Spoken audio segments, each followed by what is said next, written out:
watch the Iran-Contra hearings? Yes, I did. Yes, I did. Portions of it. I watched it for a few days. I watched a lot of it. My husband was addicted to it. I watched very little of it. But I did follow it very closely, yes. Do you think they're telling the truth? No. No, not really. Not the whole truth. I think they're under oath, so I think they're telling the truth. They couldn't remember. They all had lobotomies. Then nobody could remember anything. You talk about senility. Holy cow. They were lying about most everything. There is a lot more to the story, but whether or not we'll ever find out about it is another question.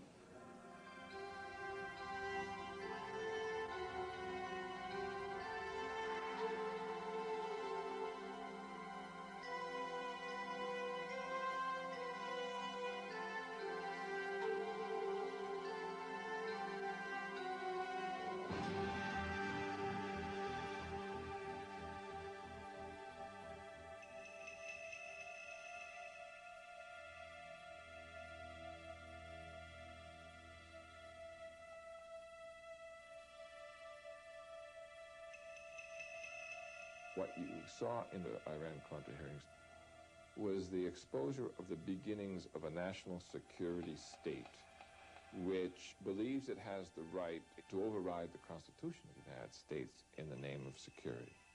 I think that there was a substantial shadow government trying to run foreign affairs for the United States. In any other country, it would have been called a coup. And they seem to have gotten away with it. I'd hate to think, as many of my colleagues here have already expressed themselves, that in the process, we have shredded our own democratic fabric.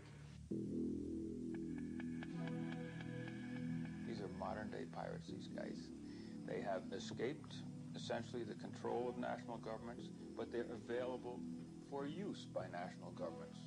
Sometimes they move under color of and defend themselves as advancing U.S. national interests in this. But I think that's very secondary with these guys. They're out to make a buck. I did do it. I am not, as I said in my statement, at all ashamed of any of the things that I did. I was given a mission, and I tried to carry it out. The Iran-Contra hearings, convened in May 1987 by a special joint committee of the United States Congress to investigate the sale of U.S. weapons to Iran and the illegal diversion of money to the Contras. For 13 weeks, the hearings were broadcast on national television. Over 30 people testified, and the committee issued a 700-page report of its findings. But there are still many important questions that the Select Committee left unanswered and unexplored. Often, the official explanation seemed inadequate and contradictory. Our government has a firm policy not to capitulate to terrorist demands, that no concessions policy remains in force.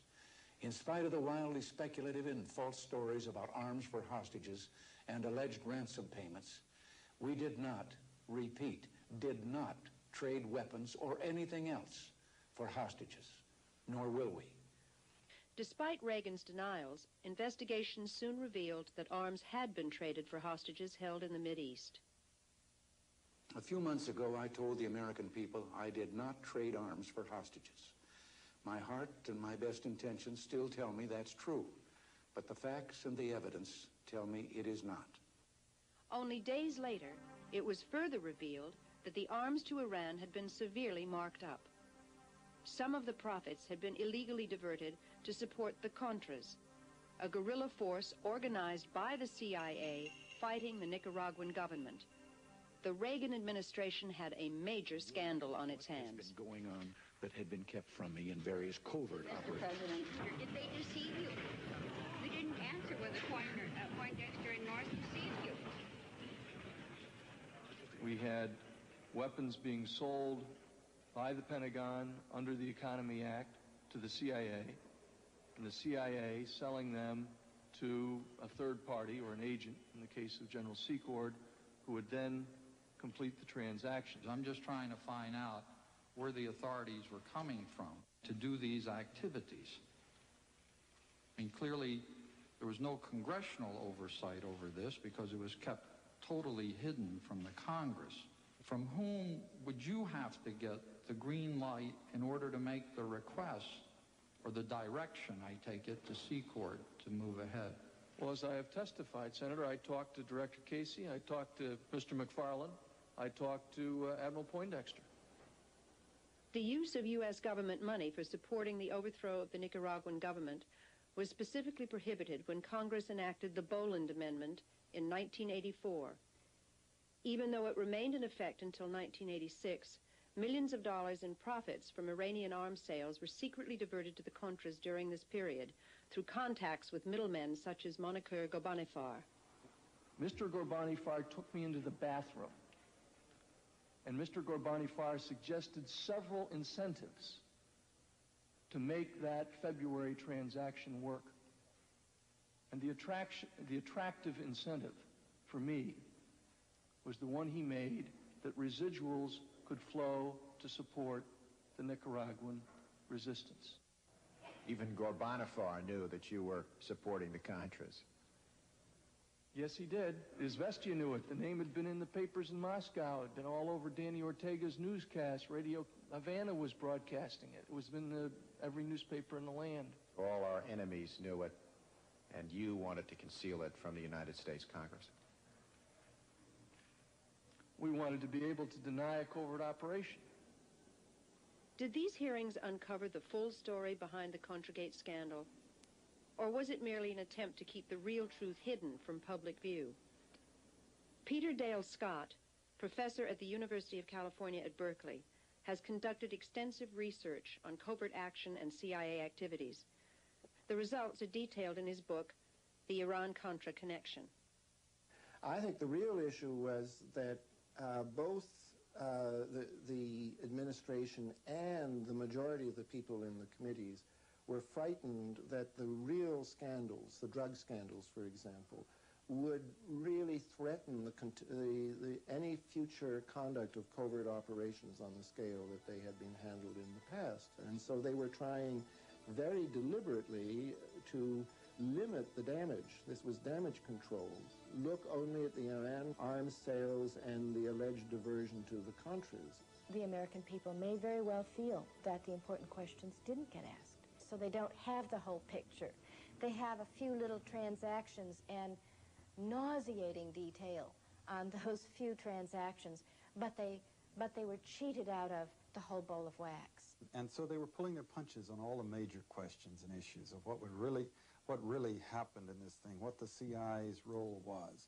Anytime they got into anything that was really sensitive about exactly that, exactly what the CIA's role was and exactly what laws were broken and when, they went into secret session, which means that we, the people, won't be, we won't ever know. Like you, I do not wish to see secrets of this land inadvertently and accidentally made public. Accordingly, the panel will enter into executive session. In addition to facts that were hidden from the public through secrecy in executive sessions, other evidence was simply destroyed. When you got back to examining what they had done, they systematically destroyed and shredded all of the documentation, as much as they could get.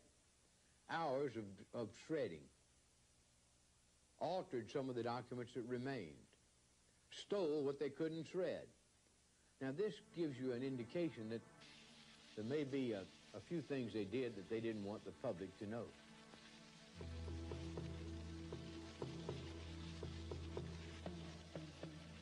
I shredded. I was never told not to shred. I shredded because I thought it was the right thing to do. When I didn't have a shredder, I put it in a burn bag and they were burned. Weren't you going through your files to get rid of embarrassing documents? Embarrassing? No. Documents that would compromise the national security of the United States, documents that would put lives at risk, documents that would demonstrate a covert action in the U.S. direction and control and relationship to it, yes. Embarrassing? No. My memory is very unclear about how the shredding incident started. I believe, as I said, my memory is that he began pulling documents and I joined him. And did you surmise that this was a way of trying to cover up something in conjunction with the Iran initiative or the Contra initiative? I don't use the word cover up. I would use the word protect. Why do you think we sold arms to Iran? Iran? Well, to get the hostages out, strictly to get the hostages out. I think some people really believe that there were moderate elements there that might, help us in the future. I really think their main focus was to free the hostages. They say it was to help the Contras in Nicaragua, but I don't believe that's true. It was to get the money, I believe. And that reason could be anything. They can tell us anything on TV. Iran is a crucial economic, geographic country. The U.S. wants to get them friendly again as quickly as possible. Perhaps the most explosive issue that was not investigated in the hearings was the true nature of the arrangement with Iran. When did the U.S. actually begin selling weapons to Iran, and why? The most important thing to come out of the hearings is what didn't even get asked at the hearings, and that was Ronald Reagan cut a deal with Iran before the 1980 election to send arms to Iran in exchange for Iran's agreeing to delay the release of our 52 hostages. Barbara Honegger was a dedicated member of the Reagan-Bush presidential campaign in 1980. She worked on the special writing, research, and policy staff, and later as a White House policy analyst. As part of my position, I was required to cover the 11 o'clock evening news in the operations center. The campaign was afraid that Jimmy Carter would successfully bring the 52 hostages home, what we called the October surprise, and win the election. There had been a feeling of panic in the campaign. The 56 hostages taken captive at the U.S. Embassy in Iran in 1979 became a major issue in Jimmy Carter's campaign for re-election to a second term as president. His repeated efforts to gain their release failed, and Ronald Reagan was elected by a wide margin. After 14 months in captivity, the hostages were finally released, January 21st, 1981, the day of Ronald Reagan's inauguration.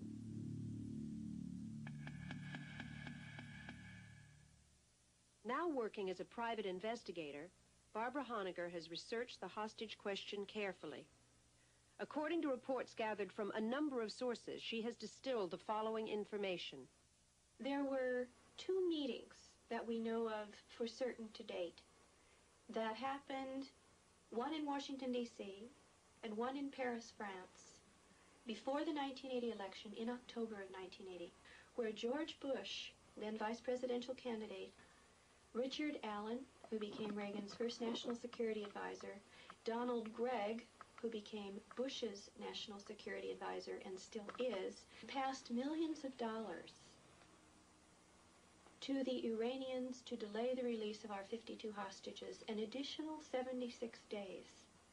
They met with an emissary of the Khomeini regime who offered a deal that they thought Reagan and Bush could not refuse, and that was, we will delay the release of the 52 hostages if you will promise us all the arms that we could possibly want in the war against Iraq once you become president of the United States. The man who was president of Iran during the hostage crisis was Abul Hassan Bani Sadr. He was later ousted in a coup and is now living in exile in Paris. Bani Sadr supports the charges that a deal was made with the Reagan-Bush campaign to delay the hostages' release. In a recent interview, he confirms that the Paris meeting took place and states that George Bush was specifically identified as being at the meeting by Iranian intelligence reports. Also identified were Monica Ghorbanifar and Albert Hakim, who later emerged as key middlemen in the Iran-Contra scandal. As evidence of this agreement, Bani Sadr has made documents available showing written orders for shipment of American parts and weapons to Iran through an Israeli-owned company. And in fact, we now know that those arms began flowing in late February, early March of 1981. Not as the White House would have you believe in 1985. I want to get to the bottom of this and find out all that has happened.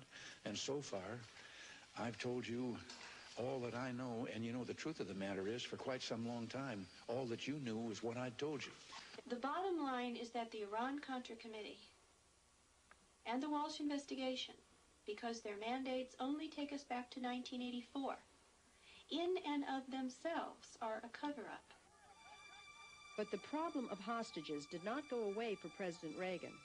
Radical elements in Middle Eastern countries continued to kidnap Americans during Reagan's term of office. We're going to continue to explore, as we always have, every opportunity to try and get them out. I happen to believe that when an American citizen, any place in the world, is unjustly denied their constitutional rights to life, liberty, and the pursuit of happiness, it is the responsibility of this government to restore those rights. One of the hostages taken in Lebanon in March 1984 was Jerry Levin. His wife, Sis Levin, became increasingly frustrated with Reagan's lack of action to gain her husband's release. The word sent to the hostage families constantly was he was too busy to even see us.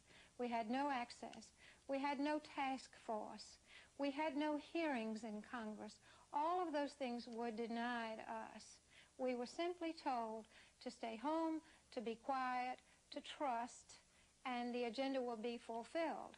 Now we know the agenda was to Iran. After 7 months, Sis Levin finally traveled to the Mideast to gain her husband's release. He was later allowed to escape as a result of her negotiations with the Syrian government. Thank you. It's wonderful to be back. Her experiences led her to doubt the Reagan administration's motives. The claim on the part of the government was that the administration was so anxious about the hostage situation that they were pressured into giving arms to the Ayatollah to bring the hostages out. Many of us think, in looking at it, that if there had not been hostages, they would have had to have been created. Because if the agenda to get arms to Iran were discovered, the only thing the American people would take as an excuse would be the very human element of a very human president weeping over hostages. The Reagan-Bush administration, right from the beginning, behind the scenes, has been an ally of the Khomeini regime, because Ronald Reagan's #1 fear is a Soviet invasion of Iran. It's that simple. I must confess to you that I thought using the Ayatollah's money to support the Nicaraguan resistance was a right idea. I was not the only one who was enthusiastic about this idea. Director Casey referred to it as the ultimate irony, the ultimate covert operation. There was a lot of talk during the hearings about covert operations, national security, the necessity of secrecy in conducting foreign policy. But some experts claim that covert action does not work in the interest of the U.S. national security, nor does it create a more stable world. To think of the democratic governments that have been overthrown in the last 30 years by military coups is almost like giving a capsule history of CIA covert operations in the last 30 years. I mean, there was the overthrow of Prime Minister Mossadegh in Iran in 1953. There was the overthrow of Arbenz in Guatemala in 1954. There was the overthrow of the Brazilian government in 1964. There was the overthrow of the Ghana government in 1966. A lot of the governments I just mentioned got into trouble with the international oil companies because they tried to assert their national prerogatives over their own resources.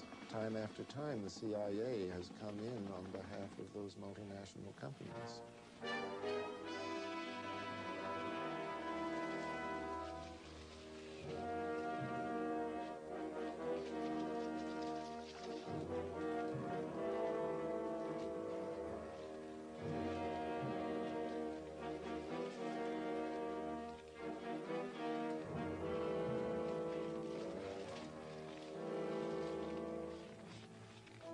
You start a huge covert war that you intend is going to be secret.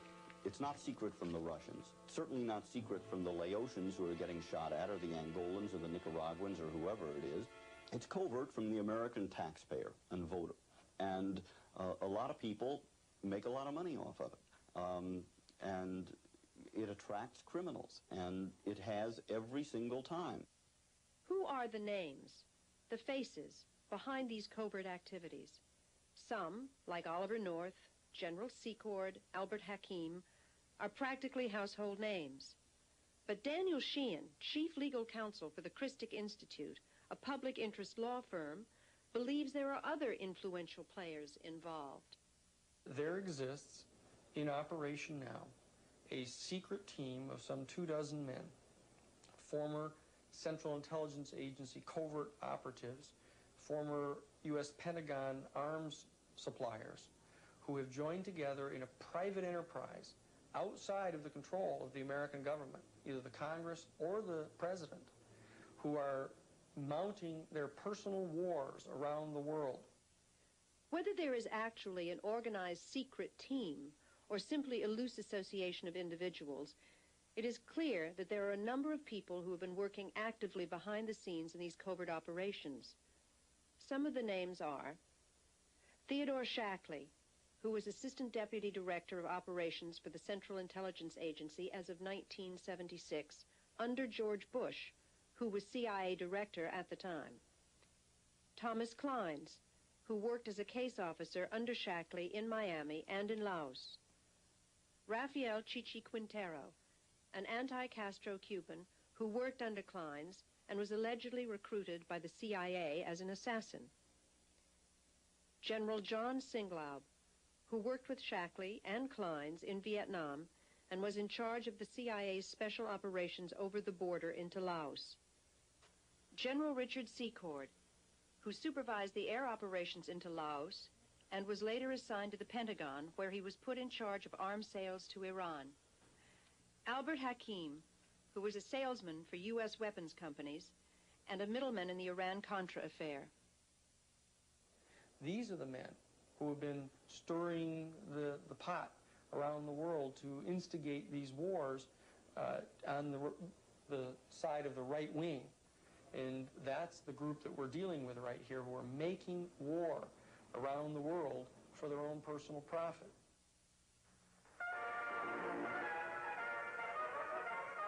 Cuban revolutionary troops such as these have invaded Castro's leftist island fortress, reportedly rallied by a mysterious coded radio message. Alert, alert. From the sea and by... It was after the failed invasion of Cuba at the Bay of Pigs in 1961 that Theodore Shackley, as CIA station chief in Miami, and his assistant Thomas Clines, began working with Rafael Quintero and other right-wing Cubans to overthrow the Castro government.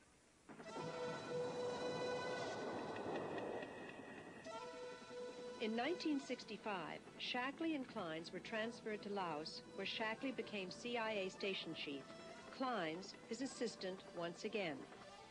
It was here in Southeast Asia that they teamed up with General Secord and Singlaub. And they there began running the secret war in Laos and Cambodia and Thailand.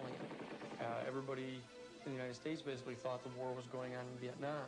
In fact, there was a major dirty war, covert war, that was fought primarily through assassinations of people that were suspected sympathizers of the Pathet Lao or other people who were not terribly sympathetic to the Western powers.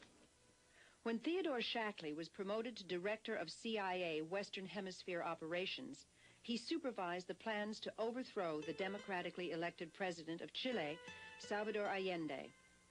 Allende, a socialist, had promised to nationalize the copper mines and other industries and posed a threat to U.S. business interests in Chile. After a bloody coup, Allende was replaced by a right-wing military dictator, Augusto Pinochet, whose security forces brutally murdered and tortured thousands of political dissidents. Shackley moved on, returning to Southeast Asia. By that time, the writing was on the wall. The United States was going to be pushed out of Southeast Asia. It was clear that the Viet Cong were going to prevail under Ho Chi Minh. And so what these men began to do, they began to pilfer hundreds of tons of ammunition and military equipment out of Vietnam. They began to construct a covert war capacity that was unknown to the United States Congress, that didn't require supervision by the President, but would pursue the mission that they viewed as their ultimate mission. And that is to attempt to vanquish any people who didn't support the United States foreign policy and who were socialist or communist anywhere in the world. But then came Watergate, a president forced to resign, and the American people, disillusioned by White House corruption and lies, wanted a change. In 1976, Jimmy Carter was elected president. He and new CIA Director Stansfield Turner began to clean house, pushing out nearly 800 men from CIA covert operations. When all these covert operators were fired in the 1970s, they didn't just start opening restaurants or working in bookstores. They were people who were very skilled in covert manipulation of political process, and they essentially ganged up to find and then elect a candidate who would put them back in the covert operations business. And Reagan and Bush were only too eager to be that kind of candidate. In the late 70s, Shackley, Kleins, and Secord worked together in a company called EATSCO. EATSCO was formed in order to ship weapons from the U.S. to Egypt. As in the Iran sales, large profits were taken from these deals. The man who provided the financing for EATSCO was Edwin Wilson. Shackley and Kleins and Quintero, who used to visit my farm out there in Virginia, saw that, I guess I was prosperous, and if I could do it, obviously they could do it, and they figured they would like, as soon as they left the government, to get involved in business with me. In 1983, Wilson was convicted of supplying arms to Libyan President Muammar Gaddafi. Now serving 52 years in federal prison, Wilson asserts that he has merely taken the fall for his superiors and ex-business partners Theodore Shackley and Thomas Kleins. Kleins was getting out of the CIA, and so was Shackley, and so I would fund an organization, and these people would all be in it. So it was Kleins, Shackley, Secord, Van Marbon, and myself, five of us. Five of us would have this organization. It would be with 20% each of us. I would fund it for $500,000. What's important about this EATSCO company is that it's a kind of precedent in the Ed Wilson style for the Hakim Secord enterprise in the Iran-Contra affair. You have a government-arranged sale of arms, and people with connections to the government get to move the arms. They rip off the government for a very hefty profit or surplus. It was done in the case of EATSCO by Kleins and Company, and it was done in the Iran-Contra affair by Secord and Hakim. As private businessmen and government operatives, Shackley, Kleins, and Secord, along with Wilson and middleman Albert Hakim, turned their attention to the Mideast. They supplied arms to Mideast governments while skimming off huge profits into hidden bank accounts around the world. They secretly supplied weapons and military intelligence to Nicaraguan dictator Anastasio Somoza and helped the Shah of Iran eliminate his enemies. There is an early bond between Iran and Nicaragua. The bond is this secret team of men.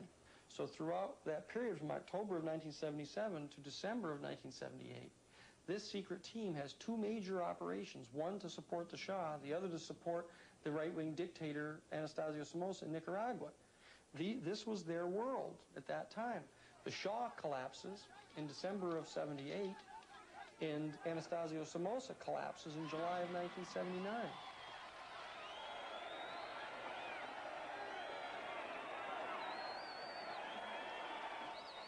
After the overthrow of Somoza, many of his former National Guardsmen fled to Honduras, where they were organized and trained by the CIA as a counter-revolutionary force to fight against the new government in Nicaragua.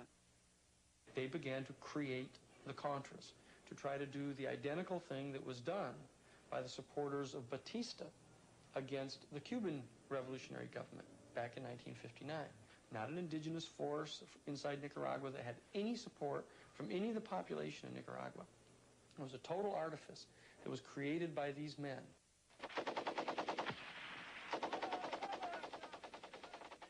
These are young men and women who gave up everything they had, and they fled a totalitarian communist regime. And they fled to another country because they could no longer live within the one that they'd been born in. And they took up arms. I didn't create the Nicaraguan Contra or the Nicaraguan freedom fighter, and the CIA didn't create it. The Sandinistas created it. One of the original Contra political leaders was Edgar Chamorro. He joined the Contras in 1981. I became involved with the Contras because the CIA, using people from the White House, they invited me to be one of the Contra leaders. I was told that this was just a war for a year, that the United States wanted to put this pressure on Nicaragua. But then after a year or so, I found out that this was not the case. We were being used to deceive the American people. We were used to lie to Congress by going to tell Congress that the purpose was a good purpose to bring democracy, but in private we were being told something different. So I felt that this was a big lie. After several years with the Contras, Chamorro became disillusioned with CIA influence on the Contra movement and quit. Still a critic of some Sandinista policies, he is yet a harsher critic of the Contras. The tactics used by the Contras were tactics of terrorizing civilians, making situations where civilians were getting killed.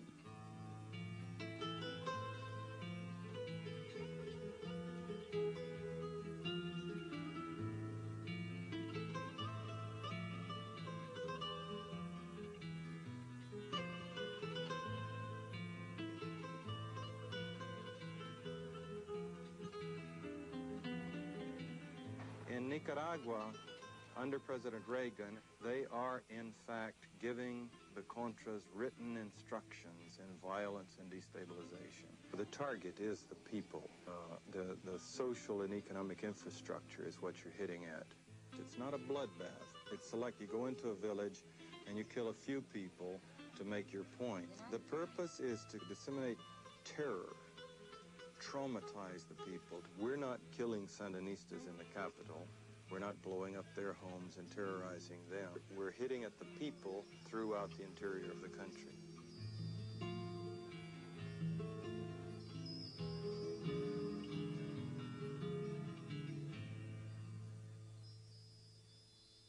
In addition to the terrorist tactics used by the Contras, there was corruption.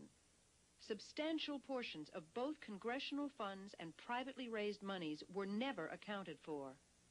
Traveler's checks raise the question in relative to the Contras. The soldier in the field can't cash a traveler's check. But we used to purchase Cordobas for them. Well, there are $3 million in traveler's checks. Naturally raises suspicions. After a while, they get used to fat pays, heavy income and good salaries and per diems and many other privileges. So it was a way to be big shots again, fat cats, and they were not really interested in the Nicaraguan people. Well, we know that huge amounts of money are missing. We know that there were bribes of the millions of dollars given to the Honduran officers. We know that at a time when the United States government was paying for complete rations for the troops, that the Contra troops were living on one meal a day. There have been a lot of allegations thrown around that the Contra resupply operation was involved in cocaine trafficking. We found absolutely no evidence during my tenure at the NSC that any of the resistance leaders were themselves or their subordinates involved in drug running. Although there was enough evidence to warrant investigation into CIA drug trafficking, there was no serious interest on the part of committee members, and no first-hand witnesses were called. At one point, the hearings were disrupted by two observers who burst out in protest.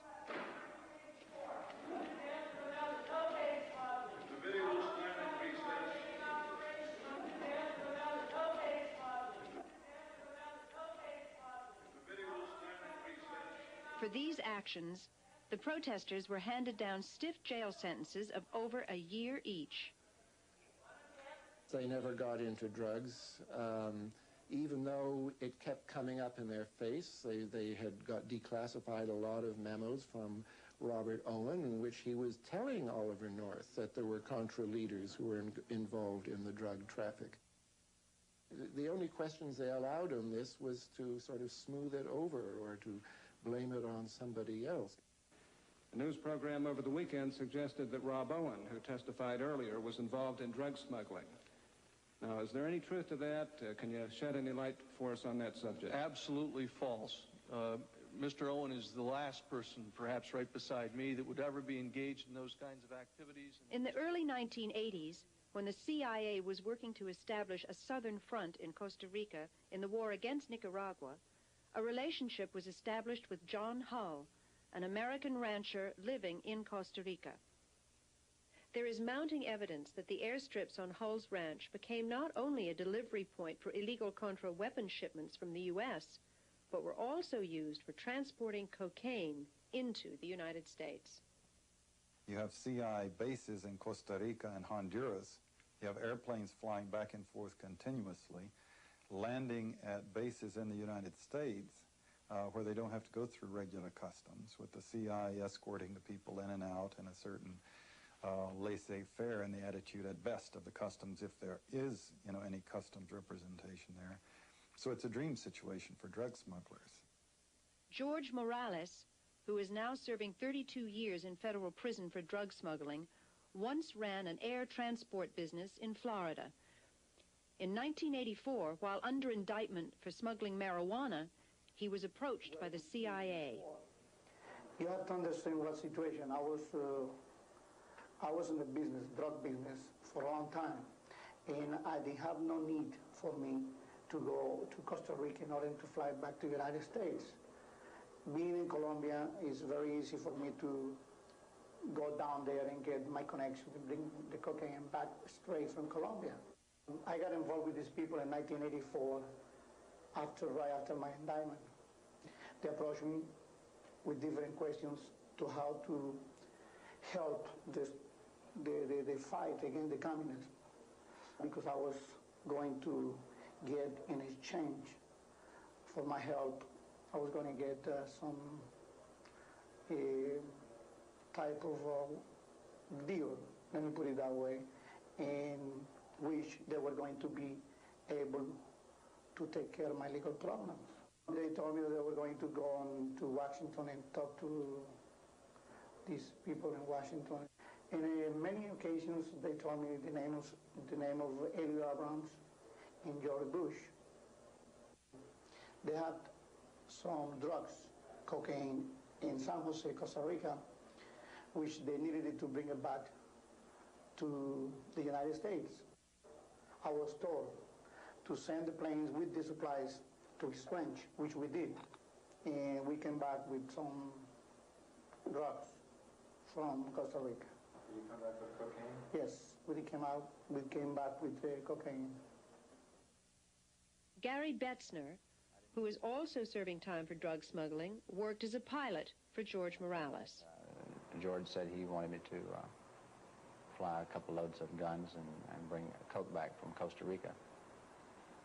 And he gave me the directions to John Hull's ranch, who was a CIA operative in Costa Rica.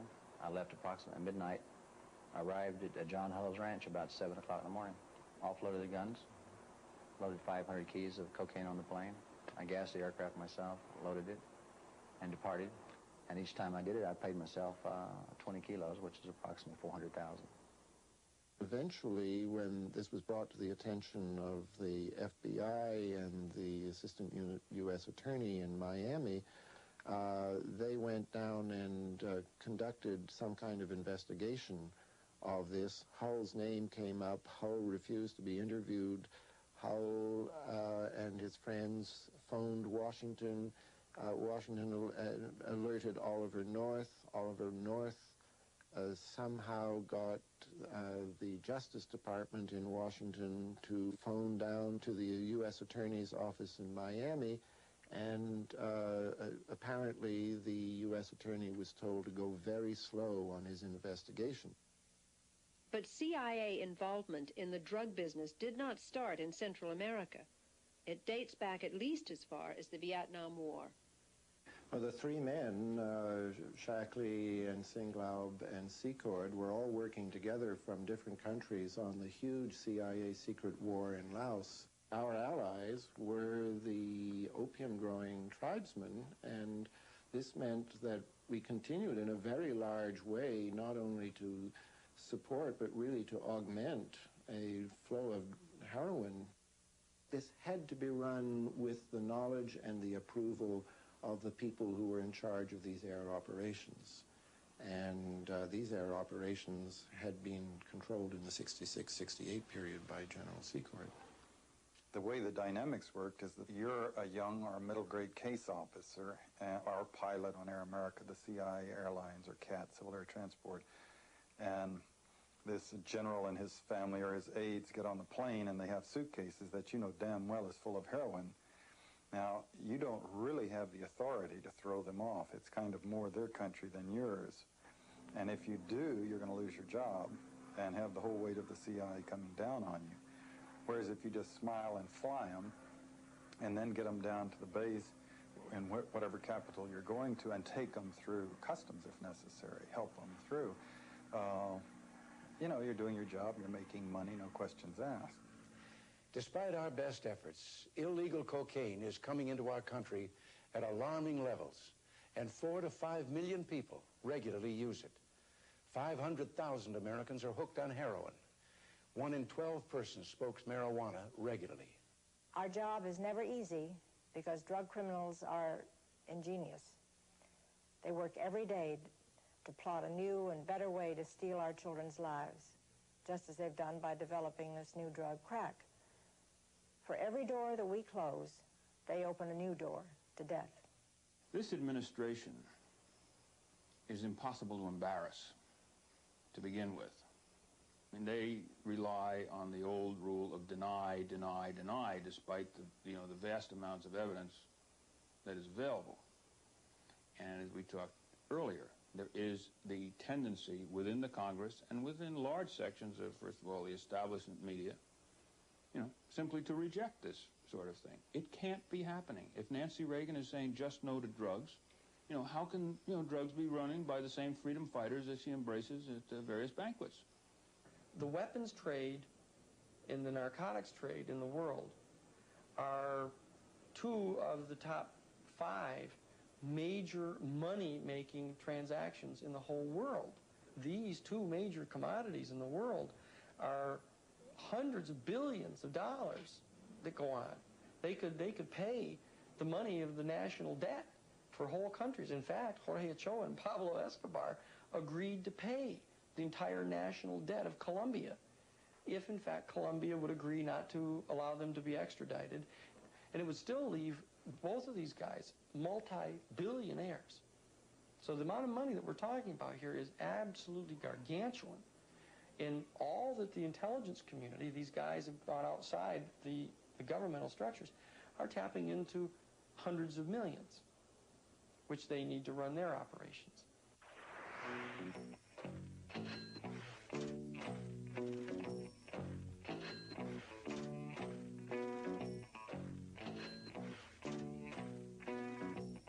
Now let's talk about profits. There's been testimony that Mr. Hakim and Secord were reaping large profits by marking up the arms being sold to the Contras. For example, Mr. Secord agreed to a suggestion of Tom Klein's that they maximize the profits from the last sale of arms to the Contras. Were you aware of that? No. How much money, according to your understanding, did Mr. Secord take from the sale of arms to Iran? I still don't know. I don't even know that he did. Was it your understanding that there was $8 million either in Swiss bank accounts or in investment accounts at CSF? No, sir. Money, it's a gas. Grab that cash with both hands and facts are that Secord and North and Hakim are wonderful operators of a secret war, of a shadow government, operators for a shadow government, are people who still have control of $8 million of United States money, our money, and they are controlling it, got it rocked up in a Swiss bank somewhere, or off on a CD somewhere else.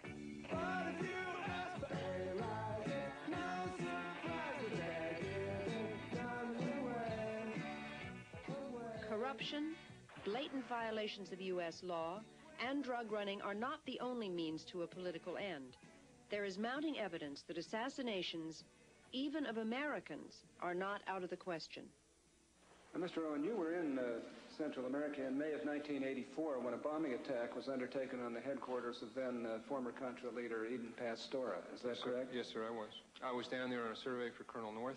I had a meeting that night with John Hull and also with the senior CIA official in that government, or excuse me, in that country. We discussed what was going on.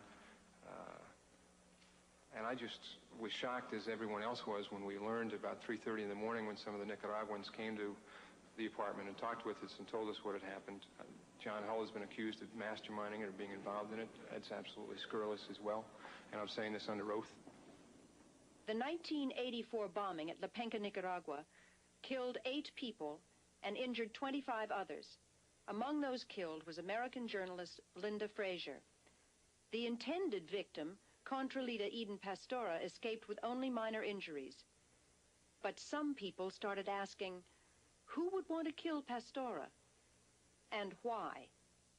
Eden Pastora, who was the famous Comandante Zero, a major military commander and hero of the Sandinista peasant revolution against Anastasio Somoza, the dictator in Nicaragua, had become growingly disenchanted with the revolutionary government, the coalition government in Nicaragua.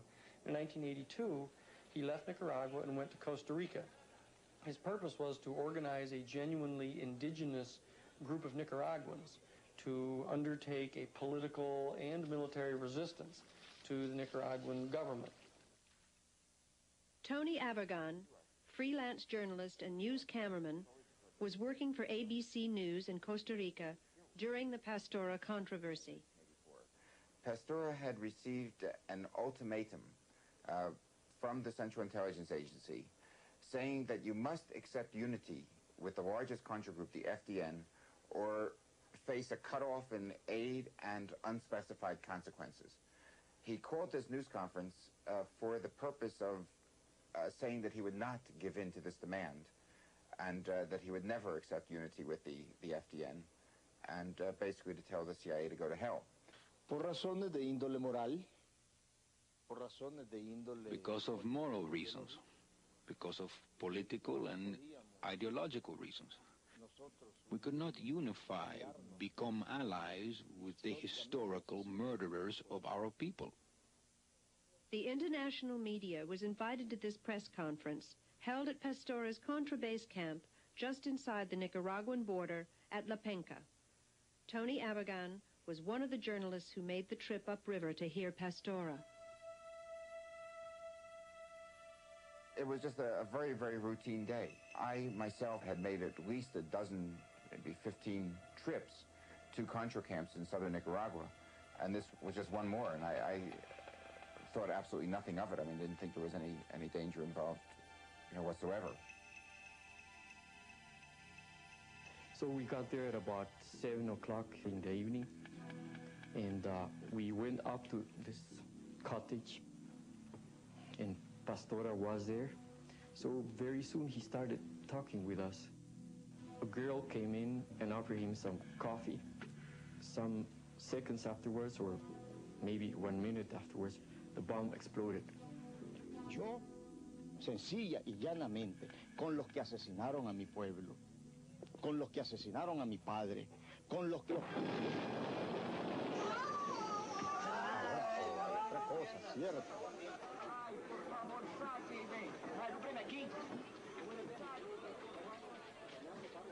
I felt my hair and my skin on fire, and I thought it had only happened to me.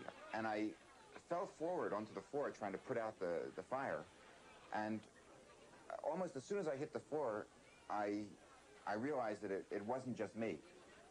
After more than 12 hours, the injured journalists finally arrived at the hospital in Quesada, Costa Rica. Tony Avergon's wife, Martha Honey, also a journalist, was at the hospital. I noticed as we came out of the emergency door that there was this person sitting there who I asked the nurses, who is that? And they said, oh, that's Per Anker Hansen, a Danish journalist. And he was sitting in hospital garb, but obviously, you know, only slightly, if at all, injured, and sitting there chain smoking, very calm, just kind of watching what was going on. And what we later learned was that he had left the hospital and had gone back to his hotel, checked out, and vanished, and that was the last that any of us ever saw of him. After Avergon's recovery, he and Martha Honey began an investigation of the bombing incident. They found that the bomb had been made with C4, a very powerful explosive. They also discovered that the mysterious Danish journalist named Per Anker Hansen was in fact a Mak Galil, who is thought to be a right-wing anti-Gaddafi Libyan. The investigation revealed that Galil had also worked with the secret police in Chile. It soon became clear that Galil was not acting alone.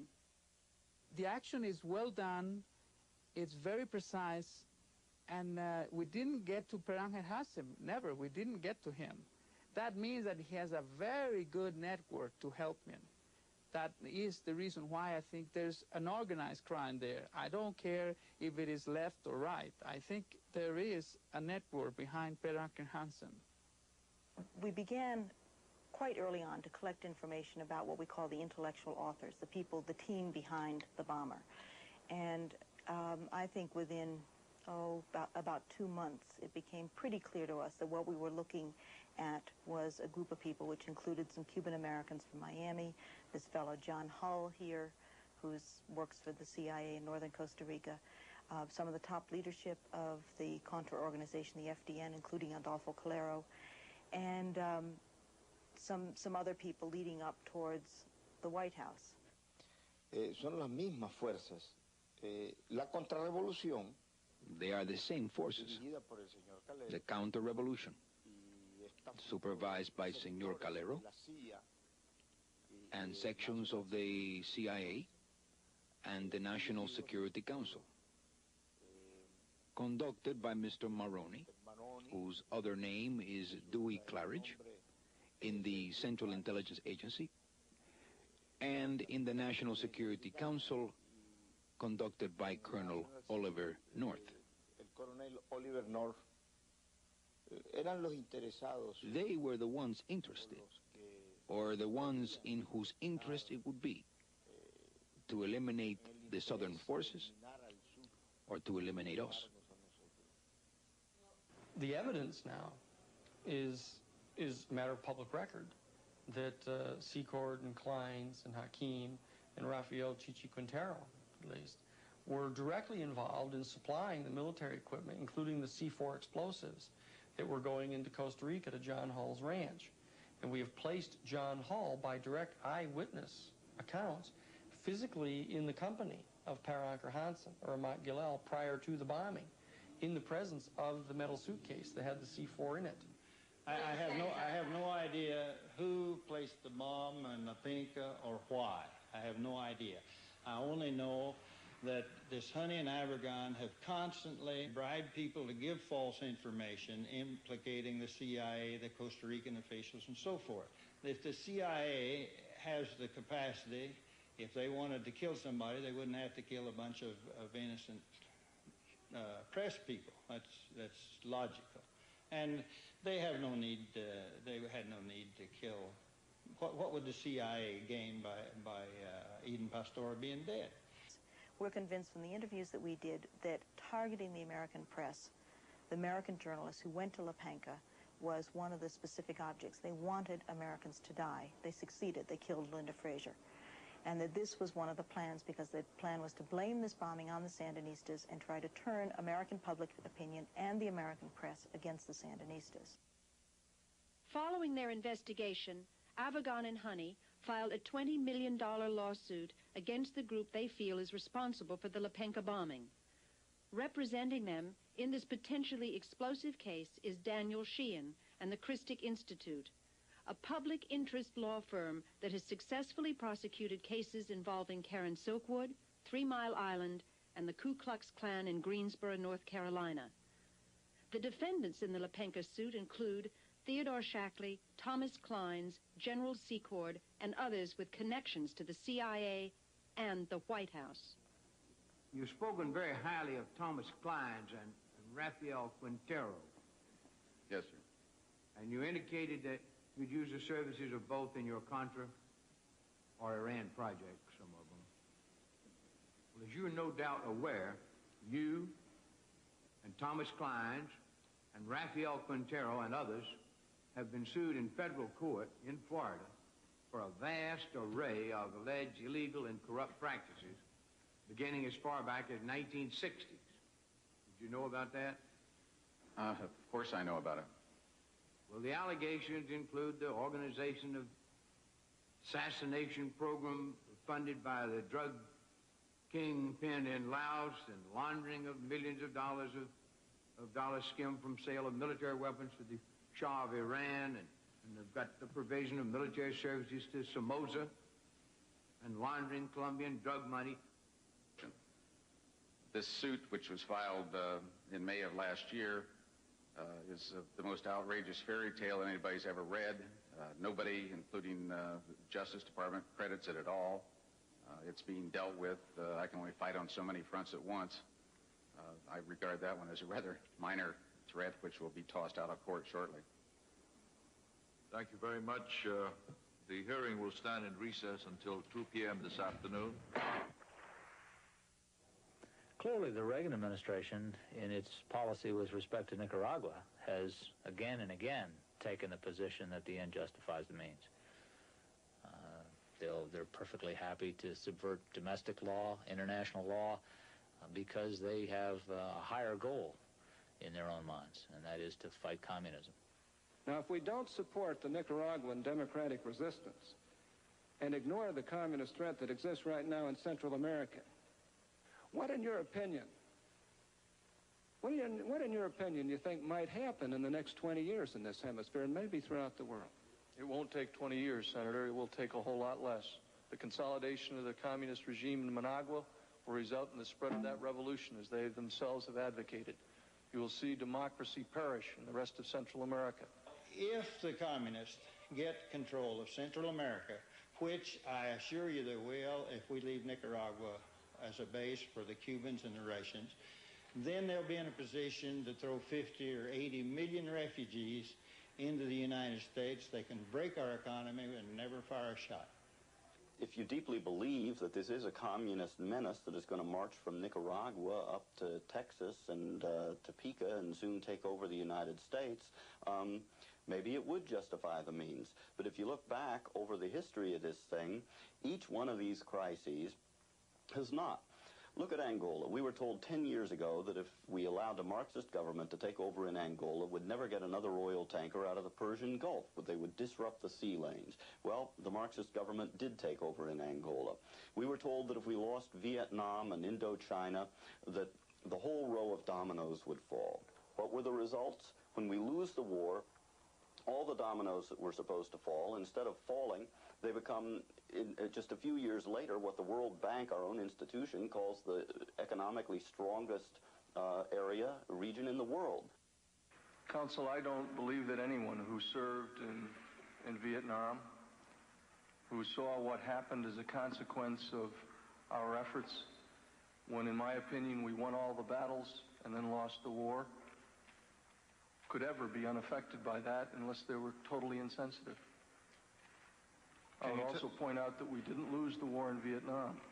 We lost the war right here in this city. Well, what North was saying there was that America's real enemies are inside this country. And that would explain why North spent so many years under Bush's auspices preparing contingency plans for rounding up large numbers of dissenters if we ever go into another war. Now, you would have thought that the committee would have been outraged by North's sort of declaration of war with a large segment of the American people, but instead of their disagreeing with them, most of them actually agreed with him.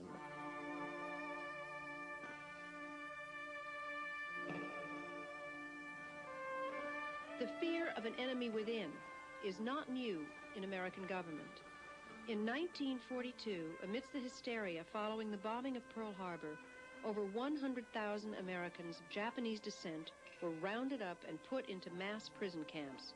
They were accused of no crime, given no trial, but remained incarcerated for several years. This internment of Japanese Americans is thought by many to be one of the darkest moments in American history. But could it happen again? Concomitant with this whole operation and Oliver North's involvement in it was a plan to suspend the United States Constitution, as they referred to it, under a state of national emergency on the part of the president. Where that comes from is a specific program called Rex 84, Readiness Exercise, number 84, for 1984. And it was undertaken under the Federal Emergency Management Agency. Now, this was a national executive branch agency that was originally set up at the very end of the Carter administration to do nothing more than to coordinate the national flood relief, hurricane relief, Red Cross stuff, things, to get the government programs all brought under one umbrella so they could coordinate them. When Reagan was elected to the presidency, he installed Louis Giuffrida as head of FEMA, the Federal Emergency Management Agency. Giuffrida was an old, cold warrior from Reagan's California days whose specialty was suppression of unrest and dissent. Giuffrida, North, and George Bush began to turn FEMA into an instrument of domestic anti-terrorism. You're dealing with a group of people in the Reagan administration who equated political dissent with treason and who cannot differentiate between emergency procedures, which I think everyone agrees are necessary, and suppressing political dissent. And with North and Poindexter and Casey, you had a group of people who saw Americans who disagree with them as the enemy. Colonel North, in your work at the NSC, were you not assigned at one time to work on plans for the continuity of government in the event of a major disaster? Mr. Chairman. I believe that question touches upon a highly sensitive and classified area, so may I request that you not touch upon that, sir.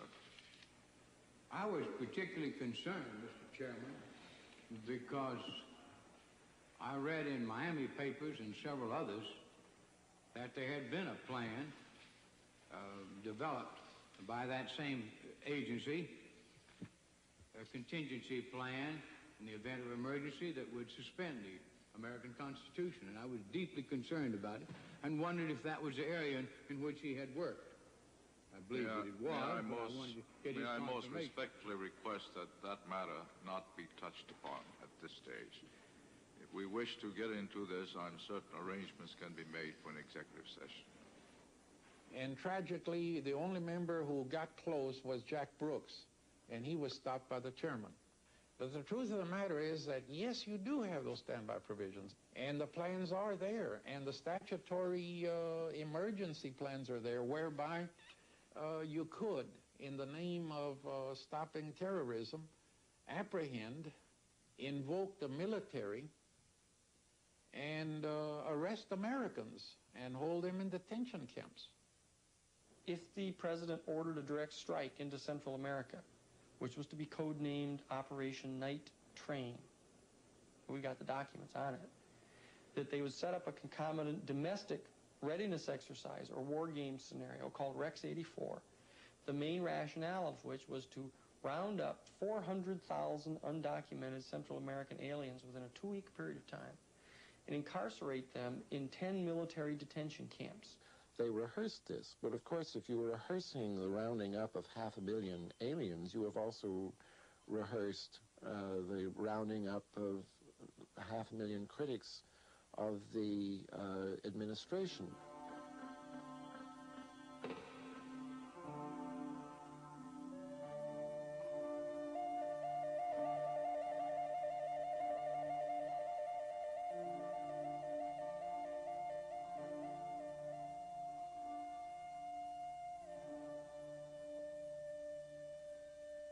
It would be very, very wrong to think that these kind of illegal operations will stop just by Ollie North's disappearing, because the motives to generate these kind of agendas are still there.